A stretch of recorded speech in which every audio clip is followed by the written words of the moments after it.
Chapter 22. Several agonizing minutes later, Grayson excused us and escorted me off the ship, reminding me to pull the hood back over my head when we exited the cabin. I tried to sneak a few glances at him from underneath as we descended the ramp, but his expression had, once again, morphed into something that was too difficult to read. By the time we had cleared port and made it to the cobblestone streets, it became evident that he had no plans to break the silence.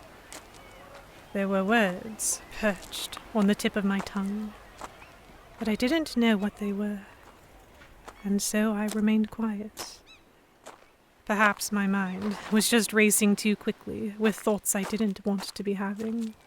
Or perhaps it was that while I didn't know exactly what my father was planning, I was almost certain that it was a trap. I snuck frequent sidelong looks at Grayson, unsure what I expected to see. If it was a trap, then what? If my father showed up to the exchange with a fleet rather than the agreed-upon single ship? If he started firing on us the moment we came into range? Would Grayson stand there and let them slit my throat? Or would he do it himself? My stomach turned on its side. I struggled to keep my panic from becoming visible. The cloak and hood may have been itchy and uncomfortable, but at least they hid my expression. We made our way back to the inn and got all the way up the stairs before Grayson finally paused in the hallway, digging in his pocket for a moment and then wordlessly offering me a key. I blinked. Perhaps it was the cold, stony mask he was wearing, but I surmised immediately that it was the key to my own room. My heart sank into my core as I took it. Grayson's lips parted, but he too seemed unsure of what he wanted to say, because he pressed them together again just a moment after. He left me with a brusque nod, turning on his heel and disappearing back down the stairs. I stared at the key in my hand. The only thing I really wanted to do was to go after him, but I knew better than to linger in the corridor by myself for too long. I turned and let myself into my own room, closing and locking the door behind me, and then throwing off the cloak with a sigh of relief. The room was exactly as I'd left it, covers sloppily arranged on the bed, with the books Grayson had brought me stacked on the floor beside it. I sat down on the mattress, drawing my legs up and pulling them close to my chest. Foolish of me to be upset over a thing like Grayson sending me back to my own room when I had arguably much bigger problems. Perhaps I'm wrong, I tried to tell myself. Perhaps Father really was persuaded by my letter.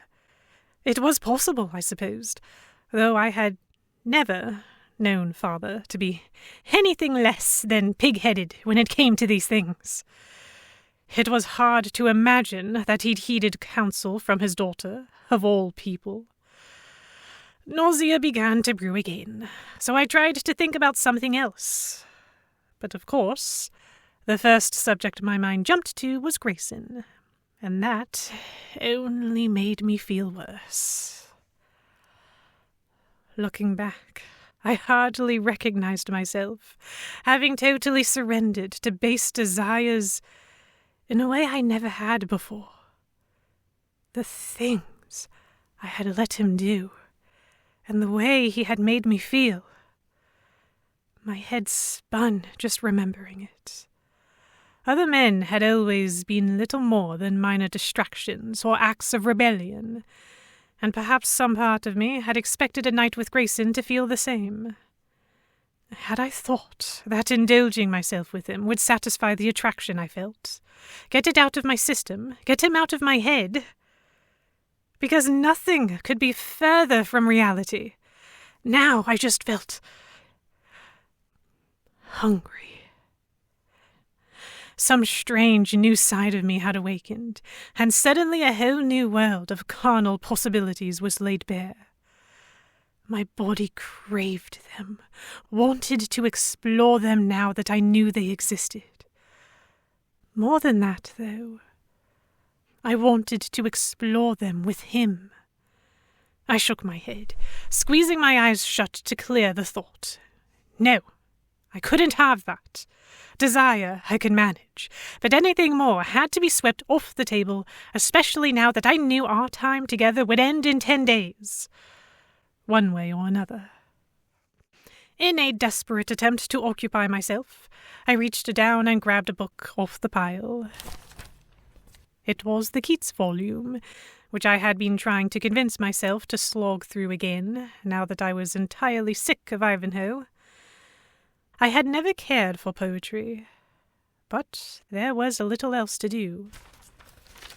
I gave it my best effort, but wound up reading the same line over and over again, while my mind wandered back to all the things I wanted to avoid thinking about.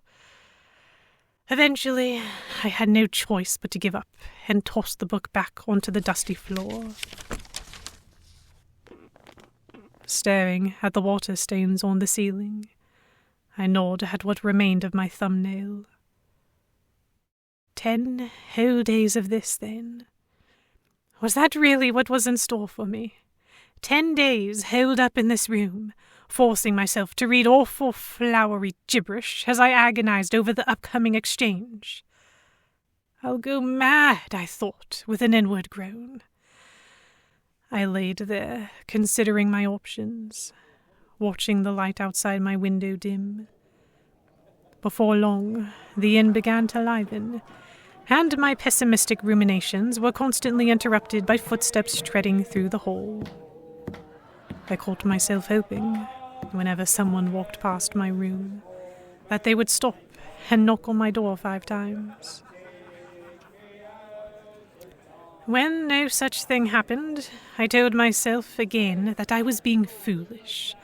My father's voice rattled in my head, reminding me of who Grayson was and who I was, and telling me that I needed to forget about what happened last night.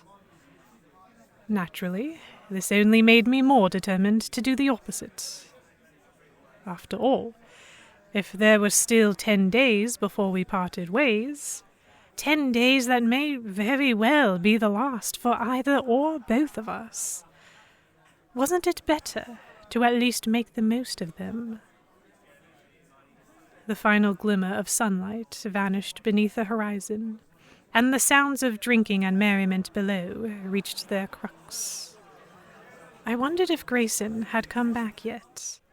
I assumed he had gone to track down the crew and let them know what the plan was, but I wasn't sure how long it would take. Surely not more than the whole day, right? I sat up slowly, combing my fingers through my hair as I swung my legs over the edge of the bed and stared at the door in consideration. After a moment, I stood, only to immediately freeze, rocking on my heels as some reasonable piece of me advised me against my chosen course of action. I promptly ignored it, grabbing the key from the bedside table and letting myself out into the hallway. A quick glance down either end told me that the corridor was empty, though that could change at any moment as soon as one of the girls came through with a client. I planted myself in front of Grayson's door, and before I could change my mind, knocked 5 times.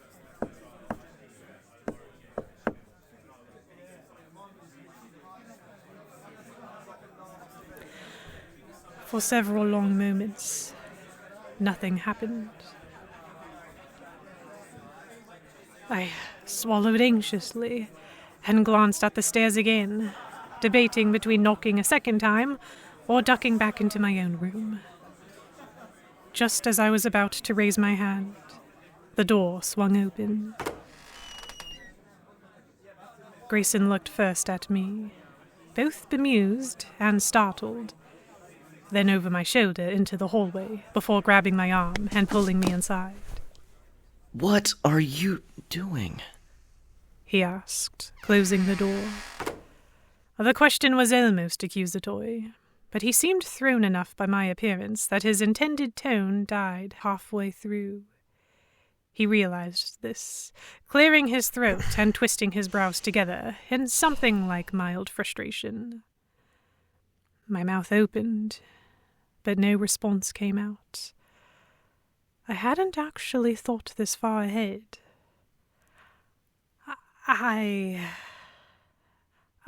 thought we should talk. The wrinkles in his forehead deepened. What is there to talk about? He grumbled, eyes drifting off to the left. I blinked. How could he even ask that? Annoyance flared, and before I knew it, it had taken over my mouth. What do you think? I found myself saying.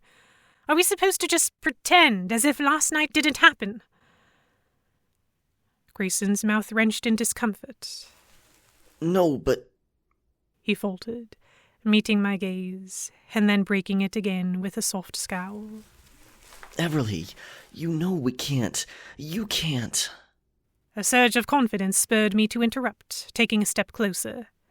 We have 10 days before we set sail, right? So you'd rather I spend them hiding alone in that room?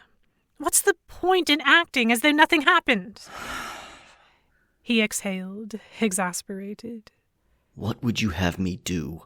Do you have any idea what would happen if we were found out? A very good idea, but... My resolve began to vanish as suddenly as it had appeared, and I found words sticking in my throat as my brain caught up with them. He had locked eyes with me again, this time maintaining the penetrating stare. I swallowed. We've already spent one night together. I'm saying... My cheeks burned, and now it was I who couldn't meet his gaze. Cursing myself, I forced myself to verbalize the thought. What difference would 10 more make? Silence. The flush in my face continued to deepen as I immediately wanted to take the words back. What had just come over me? This wasn't like me at all. For several long seconds, Grayson was so quiet that I wondered if I'd gone deaf. And from the corner of my eye, I saw him clench a fist at his side. My heart quickened. Was he angry? Would he laugh in my face? This is stupid, I thought suddenly. I'm only embarrassing myself. I should go.